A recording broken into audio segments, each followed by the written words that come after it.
joining us on this Friday special edition of our extended live podcast with Pastor Stephanie O'Brien here. How you doing? Hey, thanks for having me. It means a ton. Thanks.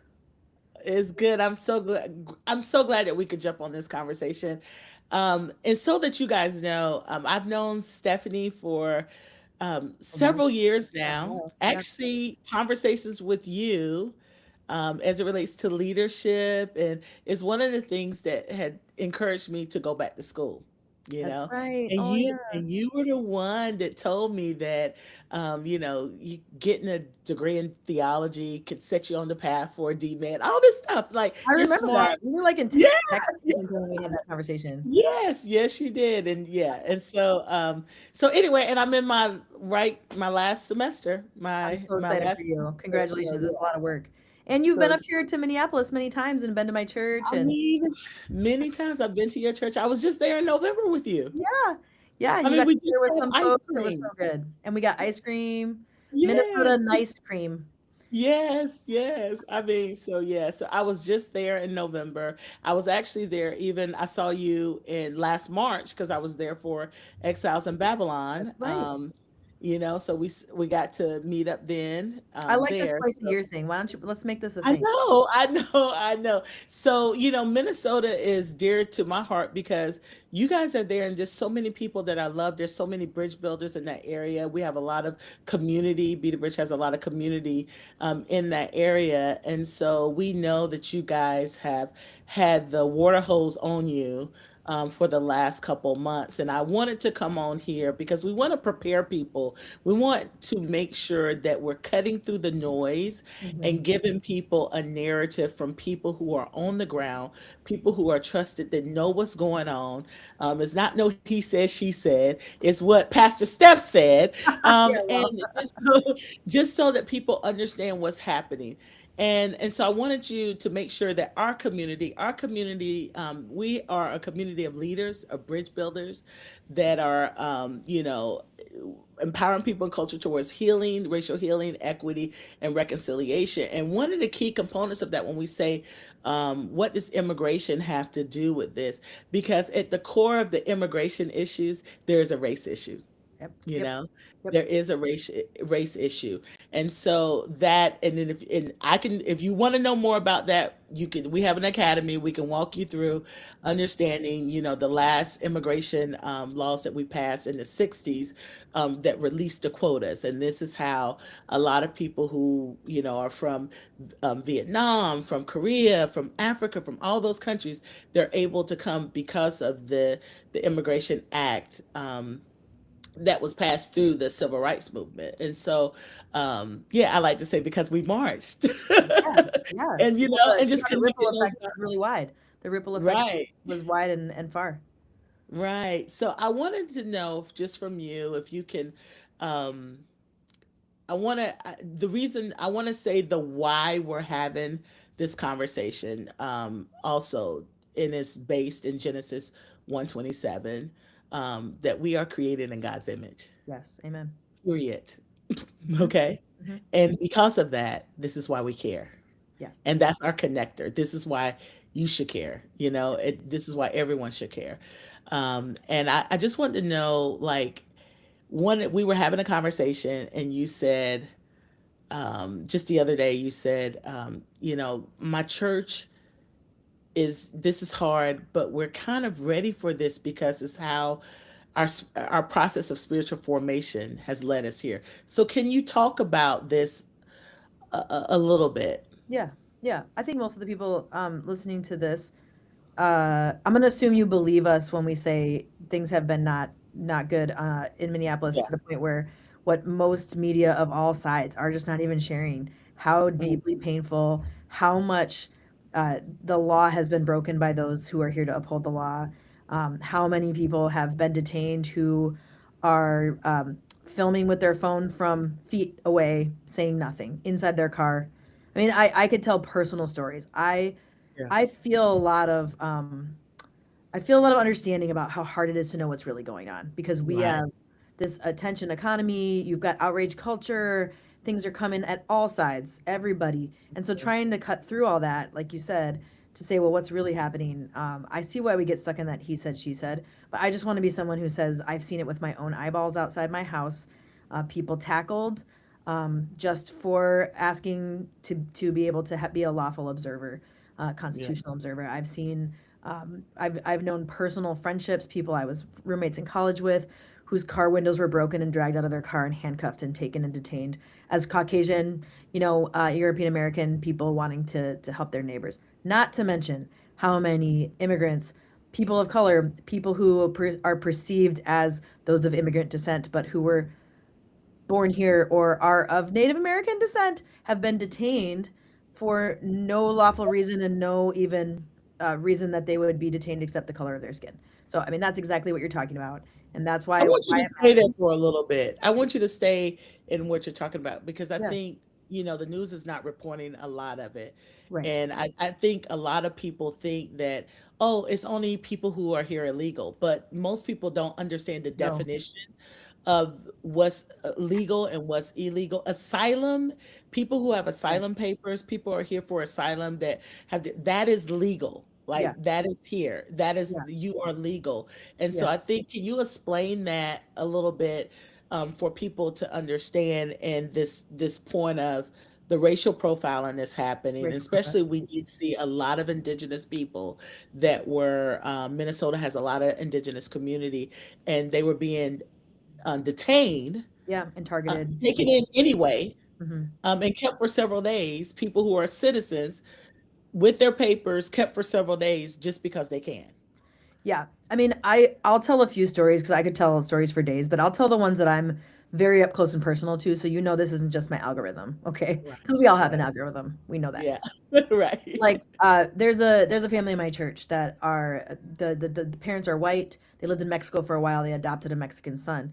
Because they adopted him in Mexico, he's not yet a citizen, but he's been living here for the last few years. He's got a green card. He's completely legal. He is in a process. He is doing exactly what he needs to do. He's 11 years old, and he's Mm, afraid to go to school and to be outside because of the color of his skin, and knowing that as an 11-year-old, understanding that he's in an immigration process. He got to make some friends with his a family across the street that are all from Mexico. They're all legally here, and those kids were born here. But he's got a little taste of home across the street, and he watched as ICE agents surrounded the house, came in, pushed the door open, came into the house, which is illegal, and went through the entire house, detained some people, brought them back later, not because anyone had committed a crime, none of it. It was because they knew a Mexican family lived in that home. And this 11-year-old had to see that. And that's in a first ring suburb of Minneapolis. So he's nervous to come to church, which is yeah. in the city where our church is. That's just the Yeah. actual story, of what's happening. That family was targeted because of their nationality and their race. And so what's happening That's is such so clear racial hilarious. profiling, cars being pulled over. There is multiple accounts that were by our sheriffs, police officers, police chiefs of the different cities here, where their off-duty officers were pulled over by ICE and treated poorly before they could even get out their badge just because they were black or they were brown. These are Yeah. other people whose job it is to keep people safe. I'm all for people who keep people safe. I'm all for people doing their actual jobs. But Right. when people whose job it is to uphold the law are the ones breaking the law, that's terrifying for Yeah. everyone. That is we don't live in a spirit of fear, but it is hard to deal with that. And it's Yeah. not just unsafe for the black and brown folks now, because once we decide that there is no law that applies to people, that's unsafe for everybody. And Right. as you and I know, like the realities of white supremacy is bad for everybody, including the white people. Yeah. So this is bad for Injustice everyone. anywhere is a threat to justice everywhere. Yeah. So the thing is, and we see how things like this in historically progressively get worse. Yes. It's not just about black and brown. Then it's about your political affiliations. Then it's about, just because you disagree. And one of the things and you can point to this, like when doors are broken down, when windows, like they're only targeting you because you're in a car. So me and myself, Latasha, Yeah. because I'm a brown person, and they want to see my papers because the Supreme Court has basically illegally said, Yeah. interpreted the Constitution like wrong, Yep. and illegally said that racial profiling is okay when we've settled that decades That's ago. been And settled. so they can break my windows in my car, Yep. and then I'm left with that. And so a lot of the damage that they are doing to property, to homes, to houses, like that is not being repaired or paid for by No. anyone. So you're putting another financial strain on Right. families and um, how they are trying to um, bring law and order. Where historically if we look at immigration, you had Obama and also Biden and Clinton and several others that have actually deported more people, but done it legally Mhm. and done it without cruelty. Right. Right. And what's happening right now is cruel. Yeah. Yeah. You know, I know I need to answer your actual question about discipleship, but one more story. no, I Speaking of want no, I want to hear speaking the of, stories so we speaking can of start. cruelty. Well, Yeah, I want them to hear the stories because I want them to hear it from you who's seen yeah. it with your own eyes. I mean, when you came from the march, you told me about what you saw. So Yeah. yeah. Yeah. And my another story would just be that my church has worked for a long time with refugee resettlement.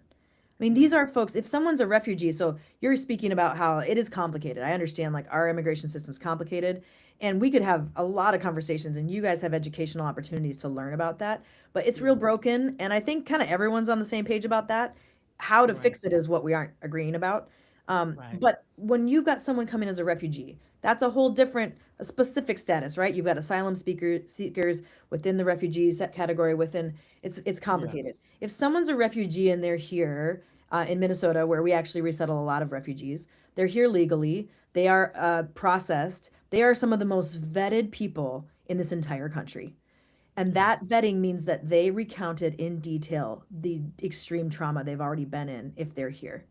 So we've got a group called the Karen people who are here in Minnesota. They have come from Burma, but aren't able to stay there because of how much terror they faced. They ended up in refugee camps for many, many years, and then some have now come here to Minnesota, where we have quite a large population now within that little group. A lot of them are here, and they're wonderful people. Actually, happen to be a lot of people who are Christians, and they're so peaceful, so wonderful, so hardworking. And I've gotten to know a lot of them. They are in this refugee status, if they're not yet a citizen, what's happened is there has been a policy that everybody who came in the last few years has to be re-interviewed. All right, that doesn't feel very fair. Well, that turned into ICE showing up at their house, taking them out of their house, tricking them to come out of their house. We are positive that this has happened multiple times. 100 people taken not only to a detention center in Minnesota, but to Texas, to Louisiana before they had any chance to talk to their family, and then put in shackles and asked to recount their story for 3 hours plus in an interrogation format so that they can then be approved as re-interviewed and sent back to their family. And not sent back to their family. They are left outside in Texas. And families from Minnesota who have been um, neighbors, neighbor program, driving to Texas to bring them back here. This has happened with a that's hundred families. illegal also, and I don't know if a lot of Everything people know legal that about that's happening. People are, instead of keeping them in Minnesota, they're being shipped to Texas it. and Hmm. other places that will become central places around the country. And then if they do that and they found out the person is a citizen, or Right. if they found out the person is, legally here, whatever their qualifications is, they're not making sure they get back home. They're taking their wallets, their phones, their Passports, IDs, or eh, IDs. their passports, and then putting them on the street in Texas. Family, that is cruelty. Yes. And if you're okay in this, and I want you to hear me, and I'm not missing any words with this because this is serious.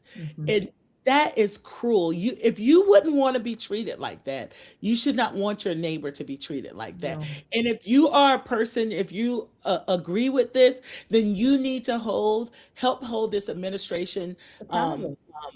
um, accountable to making sure that we do this the right way and without cruelty and without as much as harm as possible. But we are doing this on purpose. Like, we're trying to be cruel on purpose. The things that we are doing, people are ending up dead because of the way we're going about it and how people have been trained.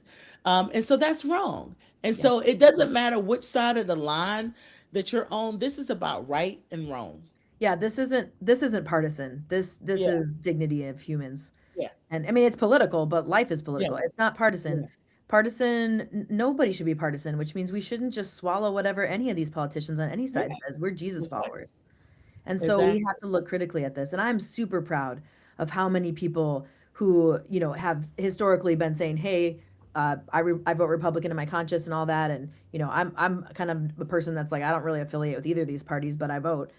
But there Right, are folks that are really saying, "Hey, no, I didn't vote for this. This isn't actually what I wanted." And I think that right. takes a lot of courage, and I'm really grateful for how many people have been willing to say that and to see that it is their job then to hold accountable the people that they voted for. Exactly. And that's, you have to use your voices, and you have to contact your senators, your congresspeople, your representatives to say, no, this is not going to happen on our watch. Yeah. Just think about that, because when there is injustice, believe me, that injustice is going to come for you. That's And interesting. if you're thinking that because you have white skin, or because I'm African American, it protects me, most people don't know the difference between a Haitian and an African American. Mm-mm. Like, I mean, really, and so, especially when we have plenty of Haitian Americans Yep. that speak English, that've been here for decades, Yep. and there's not a, I don't know the difference sometimes. And so Yeah. I'm Yeah. just saying, like, so don't feel like because it's not impacting me, it doesn't, I don't have to care. That is, first of all, that is not covenant, No. that's not communal. No. And we're supposed to be covenant, we're supposed to be communal.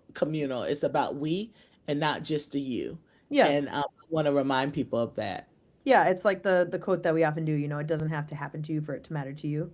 And I Yes. do think it needs to matter because it is going to happen. It's going to happen in a Yeah. lot of cities. It's Yeah. already happening in other cities, and it's going to continue. And the precedent that was set of being this lawless is Hmm. not going to be toothpaste that's put back in the tube easily.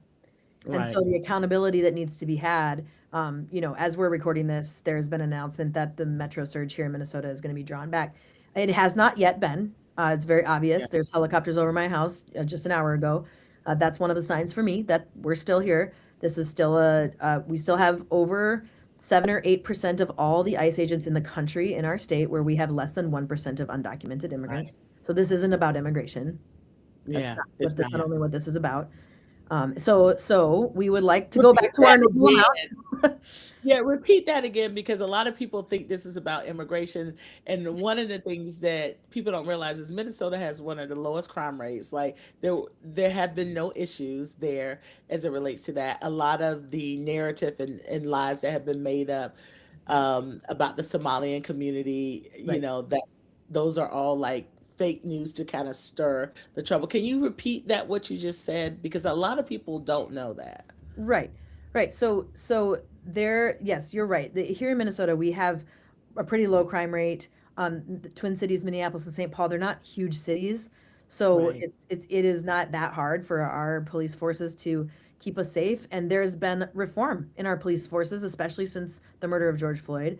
It's not that there's nothing that happens here, but the way in which even that story was spun differently. Yeah. And most of what had happened at that time that was really violent were people from outside of Minnesota. Right. And here in Right. Minnesota, like there's kind of like a civic duty like culture. And so and that's what you saw, right? That's what everybody saw was our kind of like, no, if it's happening to them, it's happening to me. And that's why, we were in the street, and that's why we have been making our calls and doing what we need to do, protecting. I mean, the thing I didn't mention yet that I hope people are hearing is that we have hundreds and thousands of people who are sheltering in place at home right now, even if they are citizens, because of how scared they are, because they're not being irrational. The fear is real of why they don't want to be detained unlawfully and what would happen to their family if they are. And so we have a huge crisis around food, housing, and all these kinds of things.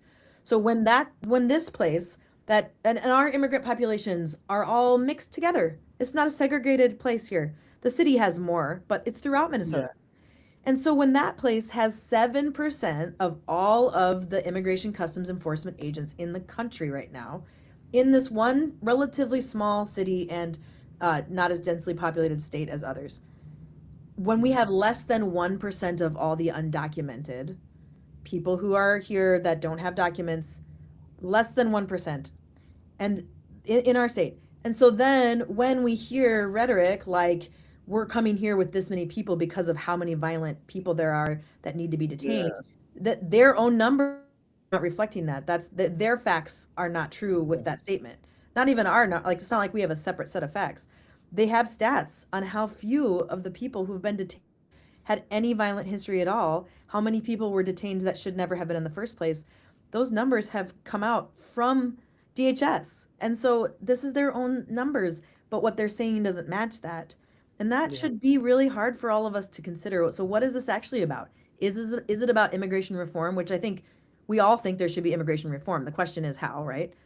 This Yeah. is it can't possibly be only about that when the discrepancy of the amount of people that are here, the way they're dressed, the way they're carrying themselves, the way that they're being, I think, asked to do that is terrorizing. Yeah. I experienced it outside my house when three different cars full of agents came out with guns that looked like they could mow down a room of people. I'd never Yeah. seen a gun like that up close in my life. And the only Yeah. time I saw it from far away was when I was in countries where there was severe violence. Yeah. That And is most what it is people have about. never had, yeah, most people have never had a gun pulled on them. So the first thing that you're doing is grabbing a gun. For me, that's going to terrify me because that's not something I'm used to. That's not the culture I'm around. And so that's terrifying for people, and scary. And some people who come from war-torn countries, that's what they have seen in their So much country trauma, so much for trauma. so much trauma. So I am, like I want to make sure, and this is the thing, I would tell people to make sure that you are diversifying your news voices, the people that you're listening to make sure you're hearing various perspectives, because I think it's ignorance in a lot of ways that are keeping people in the dark. Mhm. And I want to say this, that the bottom line, as Stephanie said, for most administration it has been in immigration reform. And Right. so that means you treat people with dignity and respect because they have it. But when we're throwing people on the ground, pulling guns on people, pepper spraying people just for observation, like, you're not treating people with dignity and respect or how you would want to be treated. Right. Because the bottom line for what we're dealing with now is not immigration reform. Mhm. The bottom line, and if you and I want you to look this up, those of you who are listening, is the white replacement theory. And so white replacement theory is, we want to keep, basically in simple terms, is that we want to keep this country from getting too brown. Mhm. And so that is why these communities and people have been targeted, because we want to stop the browning, because you feel Right. like white people are being outnumbered. And Mhm. so this is being driven by fear and fear tactics. That is the truth. Like, Yep. that is the truth. This is what we study. This is what I study. This is what I write on. Yep. And we started hearing these questions about America. The demographics are changing. Back in 2012, back in 2010, by this year 2050, that there are going to be more minorities in our country Yeah. than white people. Not understanding our history, where everybody's an immigrant. you know, Exactly. yeah, My everybody's family's an from immigrant. Poland. My Yeah, family's from Poland, you know? yeah, and I'm just saying, and if you, to me, if you want to be, this is not why, like, this country, when we think about the founding, the original founding, Yeah. when we think about the elites and all those things. I'm not going to go into a history lesson now. If you want more of a history We lesson, got it. We got it for you. we got it for you. Well, and We have a whole academy. But I yeah, want, and they're not being secret about the replacement theory stuff. They're putting it right yeah, out there that that's what they're trying to do. Many people within the administration and other thinkers that we know are connected. And I mean, this group listening to this hopefully doesn't need to hear this, but Yeah. we bear the image of God better together than we do apart, and that's why it's Exactly. amazing that our country has its different diversity all the way back from when it was different Europeans and different folks Yeah. to today.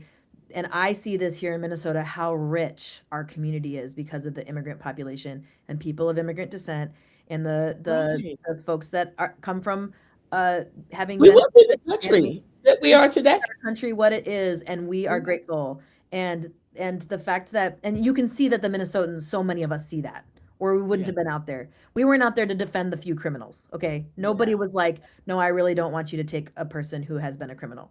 Oh, You know, right. and that's Right. the other thing. They're not criminals. They're people who did things that were wrong. That is not people's Yeah. identity. People aren't illegals. Like Yeah. that's not the way of Jesus. You know, that's not the heart. So back to your And question.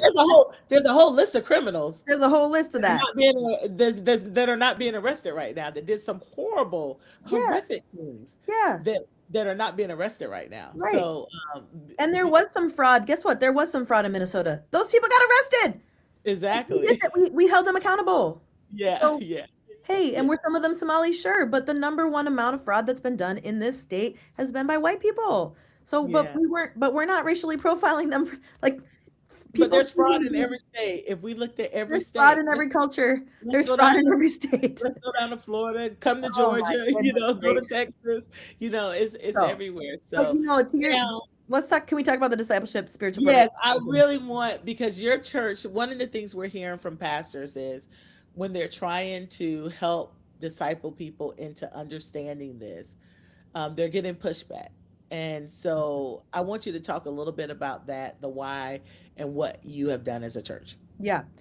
Yeah. So, for us at Mill City, so Mill City is about 17 years old, and I was a part of the group that started the church in the first place, and saying, like, what do we want to be about? And when from the beginning you say what we want to be about is a people who are committed to bearing witness to the beautiful array of God's creation in all cultures and backgrounds and skin colors and race. And we're going to be honest about the way that's fractured our community. So that's been a part of the conversation since we began. And so that I do have some, uh, I will say, I don't understand what it's like to try to change a culture. I started a culture. And so the issues my church has, no one to blame but me. Like, Right. whenever a few of us who started it.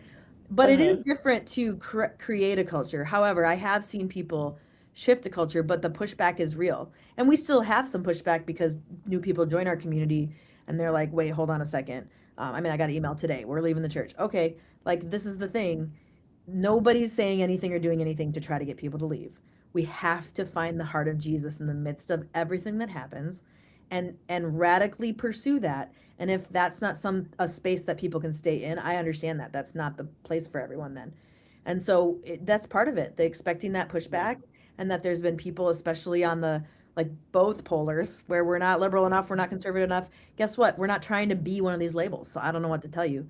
We're trying to be people who live the way of Jesus, and he's pretty clear and pretty hardcore about what he's talking about Yeah. when it comes to the humanity and the dignity and the image bearing of other people. And so for us, it's never been a program or a class or a book study. We have done all of those things. It's Mhm. intertwined in everything that we do in the preaching, in what our Yeah. staff looks like, in what our leadership team looks like. If you look at our leadership team and staff on our website, this is not any sort of like tokenism. These are people who we have intentionally recruited because they're great at their jobs, but they are also people who represent different ethnic and racial backgrounds. In And Minnesota, though, in like, Minnesota, though, if you listen, if you can find them in Minnesota, then listen, in Georgia, where there is plenty. yeah. Well, Wow. it's different, No right? And excuse. Minnesota is really predominantly white, right? So, and Right. lots of the churches are still more segregated because, Mhm. well, because sometimes people want to get away from us, and that's maybe okay for Yeah. one morning on a Sunday, and I get that. And get just a little bit of space from us, we're a lot, and I get Right.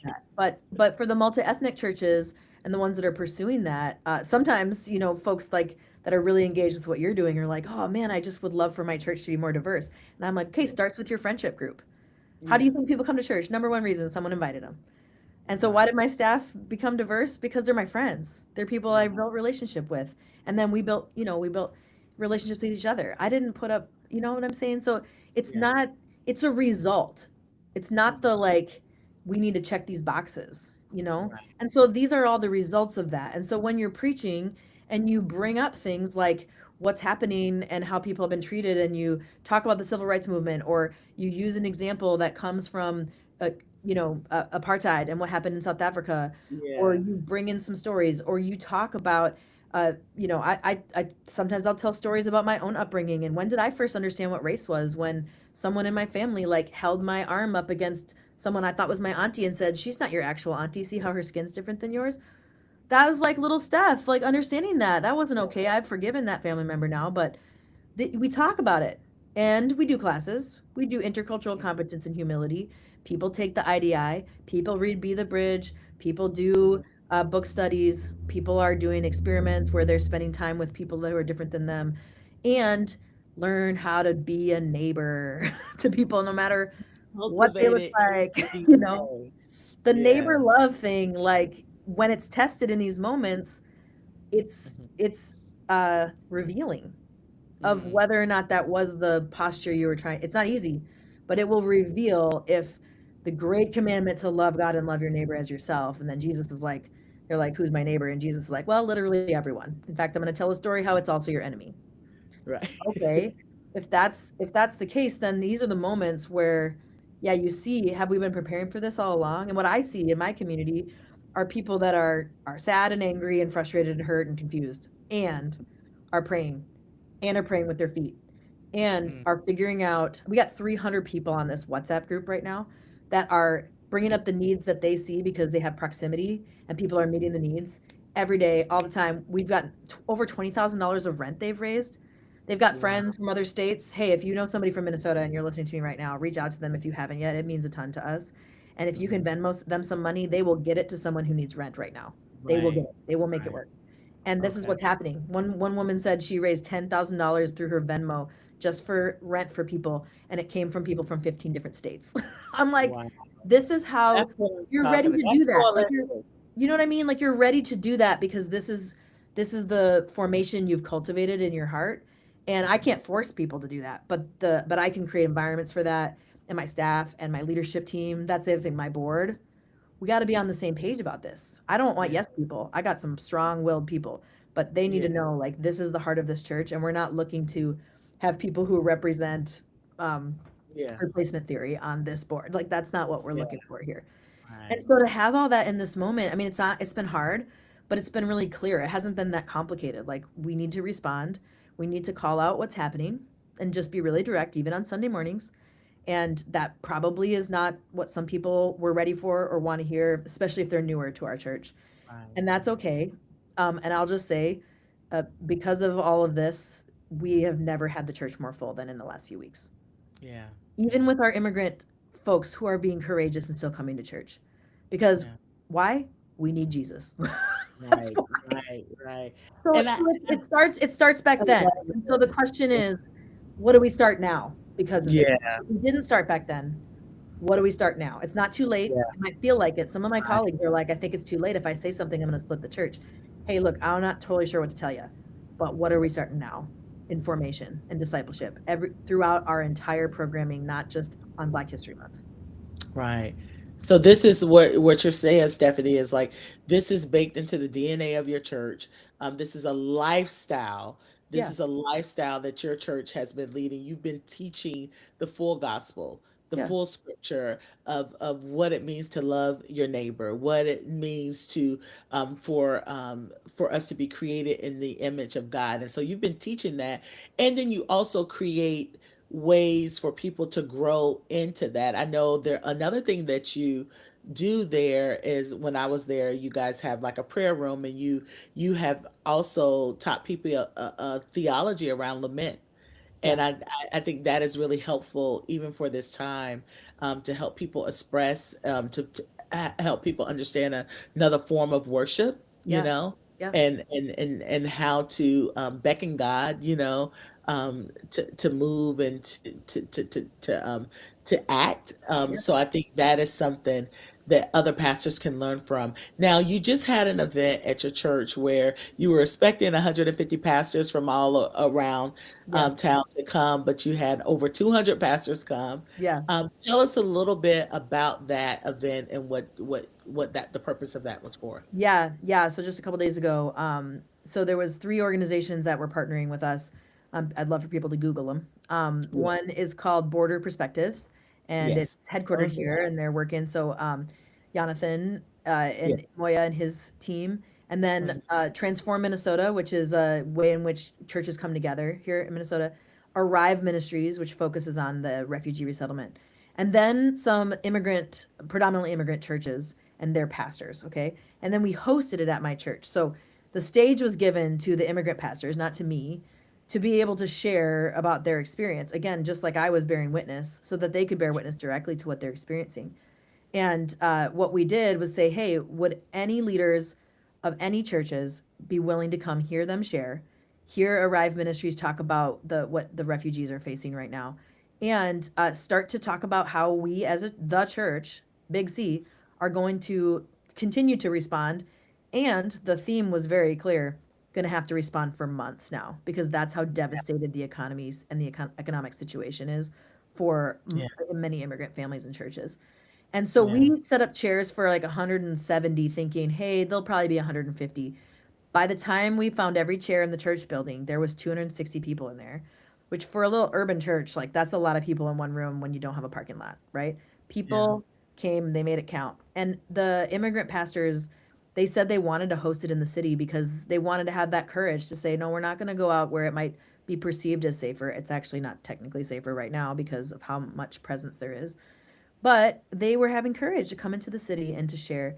And I tell you, like these were anointed words that some of them shared. In fact, I do have one of the gentlemen wrote it down, so I'd love to read part Okay. of what he said. Yes, I But love it. all these predominantly white leaders filling the room to hear what these leaders are saying, because you know what, this problem is stemming from the failure of white leaders. I get that. But at the same time, we got to learn how to follow these folks as they lead us out of this and tell Yeah. us what they need. We only tell them what they need. They need to Right. be we respect them as leaders of their churches, and we're not adopting them, we're partnering with them.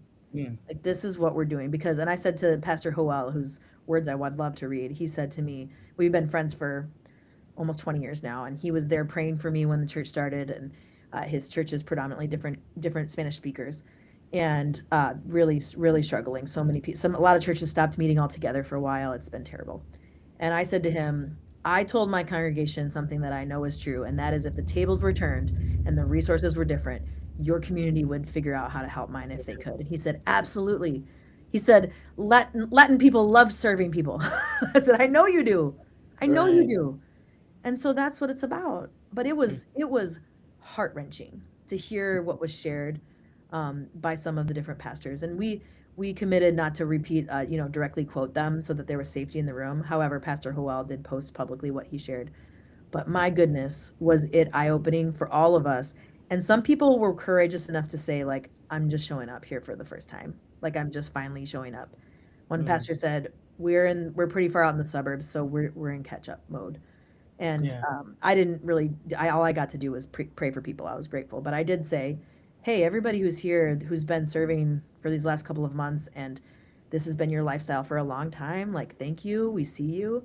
And for people who are just showing up to this, welcome. Let's Yeah. do this. It's not too late. It's Let's not too step late. into it. And people were almost like physically leaning forward, like they were ready to go. We prayed over the immigrants and the immigrant descendants, people that were in the room. It was super powerful. But look at what happens when the church begins to say, like, we want to step into this, Yeah. and maybe we could have had it in a room for 500 and it wouldn't have felt so tight. But there was something about that, like, we had to Yeah. shove in there to say, like, yeah, I mean, you saw that room. It's not small. Yeah. We were Yeah. in there like sardines Yeah. here, and Mhm. and there was tears, and they were real, and it was what happens when you do the covenant thing. Like, we are in Right. the same family, and as a family, we love the world and we bless the world even if they're not Jesus followers. And so, Right. what is our call in this moment? And it was really powerful. Can I read what Pastor Howell said? Yes. Yes. Definitely. He's this really good writer. If you go to my social media, you can find him and follow him.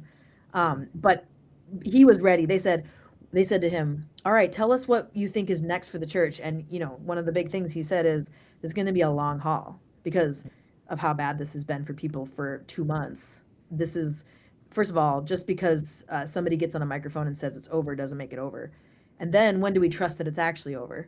But he said the challenge for the church is long term presence, not short term reaction. In moments of crisis, it's easy for churches to mobilize quickly with emergency responses. However, what immigrant families need is not a burst of activity for a few days, but a steady, faithful presence for months and even for years. The real ministry begins after the urgency fades. And then he said, he used this phrase that I was like, this is so wise. He said, trust. Where did he put this? I'm looking at, he put this beautiful, beautiful quote. Trust is rebuilt at the speed of presence. Mm. Trust is rebuilt at the speed of presence. He said social media posts and public statements are quickly forgotten. Personal presence, consistent companionship, and quiet faithfulness are what leave a lasting impact. So, as people in that room, and as those of you who are listening are thinking like, oh man, how do we help? And, of course we're saying pray, we're saying there's places to give that Latasha has shared, lots of mutual aid support. My church, other churches are doing lots of things. But the real thing we need to do is to know our neighbors, be in relationship with them, and be building the trust that comes from presence and proximity. And so for anyone who's in a city right now, you don't know if you're going to be next. I hope nothing quite like this happens again, but I'm actually more concerned that it's going to become more insidious and hidden because of what happened here, and that's more dangerous to Black and brown people. And so what I would love for everybody, regardless of your race, like get to know your neighbors, your coworkers, get their names, hear their stories. We don't have to wait until there's a crisis to do that. And why my church could respond is because my relationship with Pastor Joel and Pastor Sergio and Pastor Jackie, like we already had them because it took so much trust right now to trust that you're truly going to build relationship and not actually be people that, who knows, I don't know, give over addresses to ICE. I don't know. It just takes some serious trust. And so Yeah. I'm seeing churches begin to build those relationships here now. It's beautiful. And I hope it's long term. I hope it's Yeah. long term. So the best thing you can be ready for all of this going on, call your congress people and get to know your neighbors so that you're ready and you can say, no, I know this person's story. I Yeah. know where they are, that you can be, that you know that person's name. If you watch outside your house, their breadwinner be taken, you can walk across the street and you already know their name and say, how can we help you? Yeah. What do we need to do? And so I think one of the things I hear you saying, Stephanie, and I think this community, um, our Be the Bridge community needs to know, um, like I think churches, there's things that churches, nonprofits, and individuals can do. I know in here in Georgia we're already people are forming, we're forming a coalition. I was on a conversation last night with several leaders of nonprofits and churches, and we had some immigrant pastors that were there talking about how fearful their congregation is, how a lot of them are afraid, especially about the TPS, because some of these people have no countries to go back to. Like you're sending them into basically war zones, or it's cruelty. Yeah. You It is, were in a concentration, or yeah, you were in like a camp for, I don't know, 15 years, and now you're gonna yeah. say you're gonna go back to the country you were in before that? Yeah, it's like it's and so I mean I heard that we sent a plane load of Iranians who it's illegal to be a Christian in Iran, and we sent them back to death, That's and what we're it is. okay with that. That's what it You is. know, we're okay with that, and that should break our hearts. That should convict us. It reminds we're repeating history over again because there was a time that we sent a boatload of people that were trying to escape the Holocaust. Hmm. We sent them back to their death.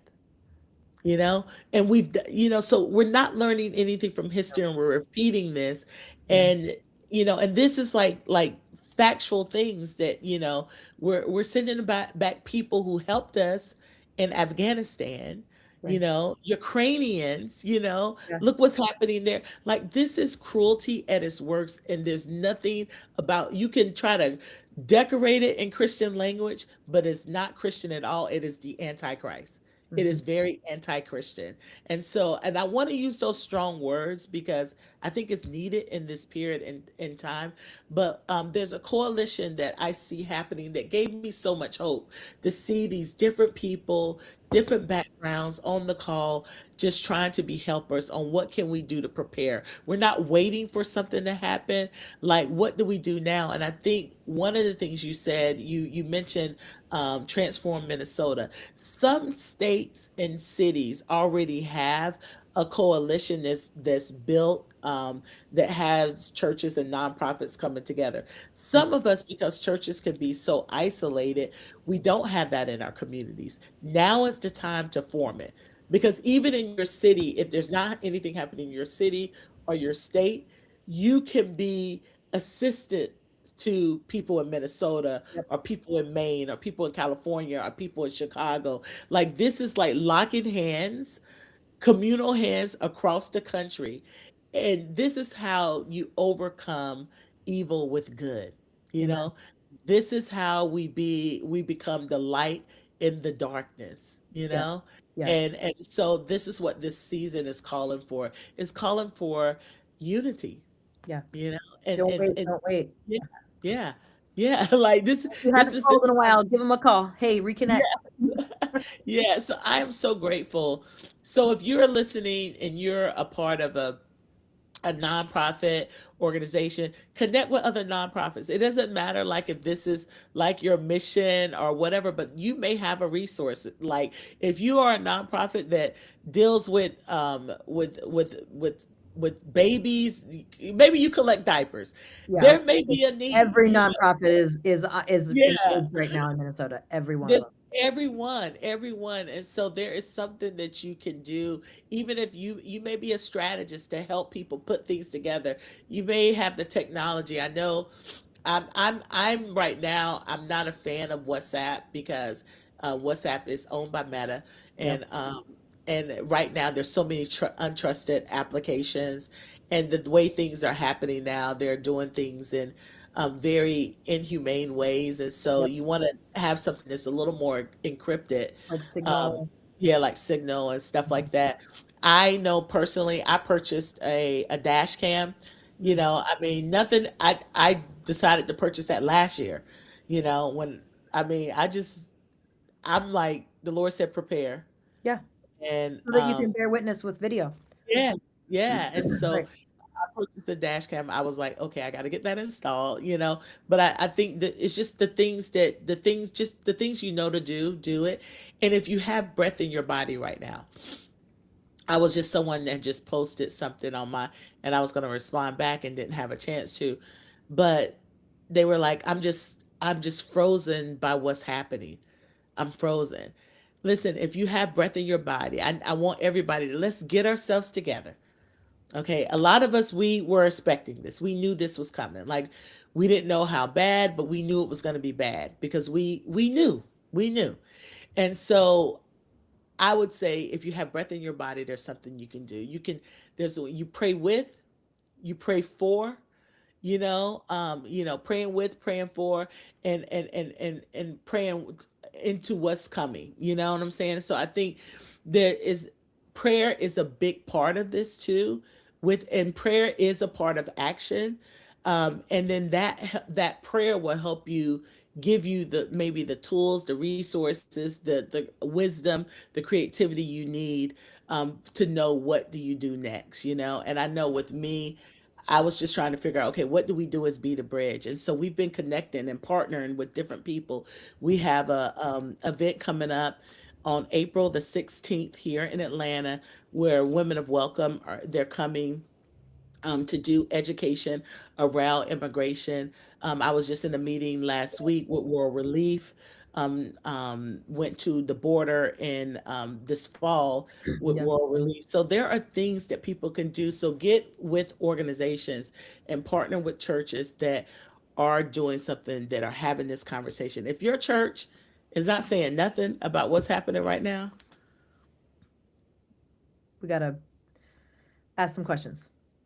exactly. I was about to say something, Think about it, and then ask I some said, questions. probably am Yeah. not gonna say it right now. But if Well, your church, I heard an organization say, "Well, we didn't say anything because we didn't hear anybody say anything about that. Nobody was reaching out to us about that." I'm like, first of all, you don't have to, but hey, reach out. Say, "Hey, I would love to see us yeah, stand up for our neighbors during this time. I would love to see yeah, that." And enter and how into do it, we do at least that? start there, enter into a dialogue. And if your Hmm. church also, can I just say, if your church is saying stuff and not really doing anything, that's also some questions need to be asked. That's good. Let's ask That's some good. questions too, because sometimes, like Pastor Hoel is saying, like, thanks for the public statement, but like, Right. hey, Right. you know, Yeah. Yeah.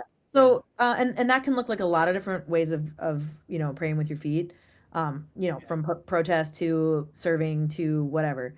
But Yeah. there are some. It's a time for some good questions. And as a pastor, you know what? I'm gonna respond best to your questions if they're genuinely curious.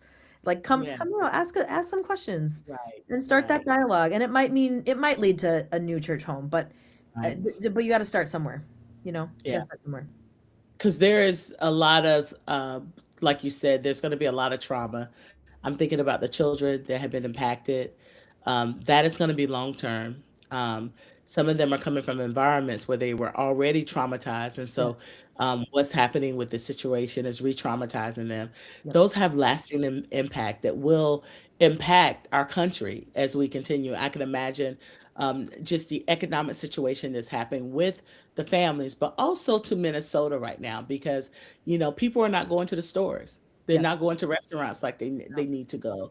Schools, all of those things, like the economy of states and cities are going to be impacted by the way this is happening.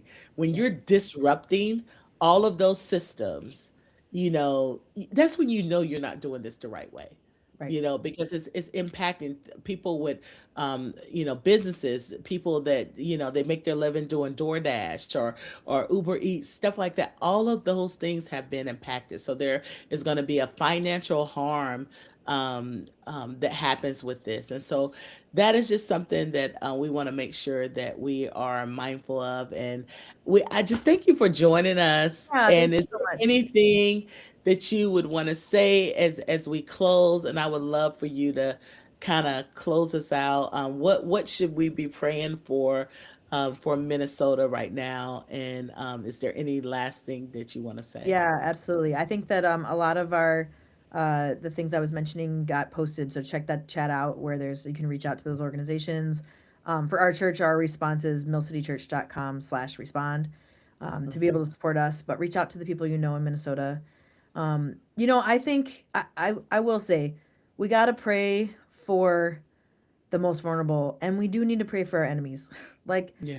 man, some of these guys I've looked out here and I'm thinking, no, your mom doesn't want you out here. Like, I'm praying for you. Like, like hearts can change, and you Yeah. can be honest with God about how you feel about your enemies. We see that in the Psalms. Yeah. That's Yeah. praying about your enemy.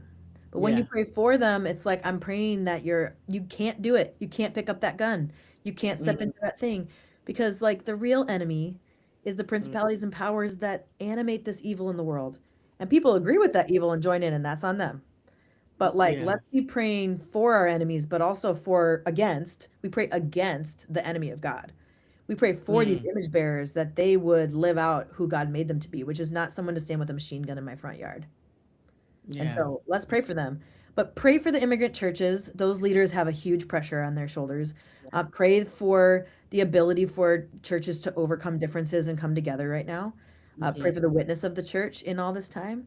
Pray for Yeah. the political leaders, especially local civic leaders. They are under. I mean, you hear from our mayor and Yeah. from our governor. Yes, pray for them. For police forces, for they have been put under just terrible stress praying for Right. those leaders. They've got access to resources in those smaller municipalities. Would love to see that really go to supporting people right now. So Yeah. praying for that, for wisdom, for Hmm. spiritual and physical protection. I could give a long list of prayers, but and then just don't. I know that you guys talk about this a lot. Like, what does it look like to be committed for the long haul, and to Yeah. make that commitment to yourself too when the day after George Floyd was murdered, Sunday after that, so it was a Monday. Sunday after that, one of our pastors, Pastor Adobe, who's from Nigeria, she preached, and I'll never forget. She just looked. It was during COVID, so she just looked right in that camera and she said, "I'm not asking you to respond to this moment. I'm asking you to make a life commitment." And Mm, that's it. I'm not asking people to respond to this moment only. Yes, do, but it's a life commitment, and that will change every other moment we have here going forward. And that is tiring and hard, and you got to pace yourself and figure it out. And don't take in the news 24/7, but be informed. Be the Bridge teaches how to do this well, but it's a long yeah. haul commitment. It's not something we do when the news headlines are reflecting it. And so Yeah. I think you'll feel a peace that passes understanding when you've made it as a commitment of your life. Yeah. uh, Yeah. because come what may, you know what you're going to be doing, and we're going to be loving our neighbors and loving our enemies, and trusting that we're able to do that because of the empowerment of the Holy Spirit and because we're in it together. Yeah, I love it. And everything you said, amen. That was a prayer. Thanks for I, letting me get all my pastor stuff words in. I shove a lot of words in right there. there. I love it. No, Thank I you love for- it. I appreciate it. It is a marathon, friends. And so um, we have got to have longer attention spans. Mhm. We Yeah. can't do everything, but we can do something. Amen. And so just remember that if everybody is doing something, if everybody is doing their part, all the parts get taken care of. And so lock arms with organizations and people during this time, find community during this time. I do know that in some of the immigrant communities, suicide rate is up. So really, this is a lot. This is triggering a lot Yep. in those communities. So People aren't there's a going to lot the to doctor pray that you for. go because there's Yeah, we got to pray for people. yeah, yeah, yeah. So, and if we care about life, abundant life, Hmm. that's what we should be caring about. Abundant life. Yep. You know, so life that, before life enters to the grave, we Right. should Yep. care Yep. about all forms of life. And so I think that's important for us to remember during this time. So thank Yeah. you so much. Thanks for Thank you the for taking opportunity. time. I know you've been really busy. And Mhm. so thanks for sharing with Yeah. us in our Thanks for listening, community today. everybody. Bearing witness Yeah, with us. It means a lot. yeah. We'll be in touch. All right. Thank you everyone for listening. Bye. Bye bye. Okay.